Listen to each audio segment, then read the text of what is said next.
میں اللہ سے ڈرتا ہوں اور اللہ کے بعد اس شخص سے ڈرتا ہوں جو اللہ سے نہیں ڈرتا۔ اگر تم اللہ کی عبادت نہیں کر سکتے تو گناہ کرنا بھی چھوڑ دو۔ دن کی روشنی میں رزق تلاش کرو اور رات کو اسے تلاش کرو جو رزق دیتا ہے۔ جو دکھ دے اسے چھوڑ دو اور جسے چھوڑ دو اسے پھر دکھ نہ دو۔ آدمی کے جھوٹا ہونے کے لیے اتنا ہی کافی ہے کہ وہ ہر سنی سنائی بات پر یقین کر لے۔ آہستہ آہستہ چلنے اور منزل تک پہنچنا دوڑنے اور راستے میں رہ جانے سے بہتر ہے۔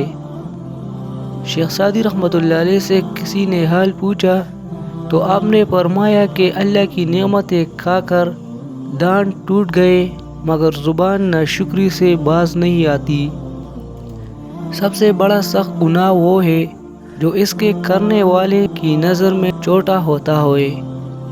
جو شخص بچپن میں تمیز نہیں سیکھتا وہ بڑا ہو کر بھی نہیں سیکھتا۔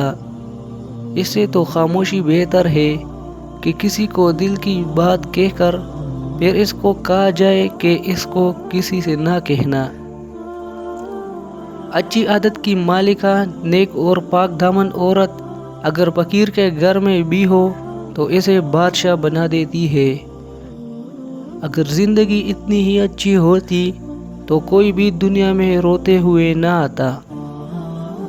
شیخ سعدی رحمۃ اللہ علیہ فرماتے ہیں میں پوری زندگی دو بندوں کی تلاش میں ناکام رہا۔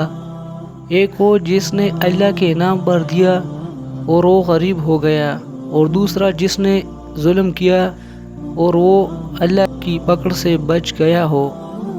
اگر سوتے وقت تمہیں نیند میں جھٹکے لگتے ہیں تو سمجھ لینا کہ تم پر تین میں سے کسی ایک چیز کا اثر ہو سکتا ہے۔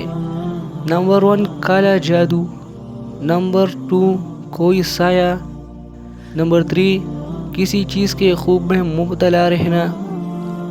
میرے اچھے وقت نے دنیا کو بتایا کہ میں کیسا ہوں اور میرے برے وقت نے مجھے بتایا کہ دنیا کیسی ہے۔ اگر تم چاہتے ہو کہ تمہارا نام باقی رہے تو اپنی اولاد کو اچھی اخلاق سکھاؤ۔ تعجب ہے اللہ اپنی اتنی ساری مخلوق میں سے مجھے نہیں بھولتا، اور میرا تو ایک ہی اللہ ہے اور میں اسے ہی بھول جاتا ہوں۔ اس طرح کی اچھی ویڈیوز دیکھنے کے لیے ہمارے چینل کو سبسکرائب کریں اور ویڈیو کو فل واچ کریں، فرینڈ اینڈ فیملی کے ساتھ شیئر کریں۔ شکریہ۔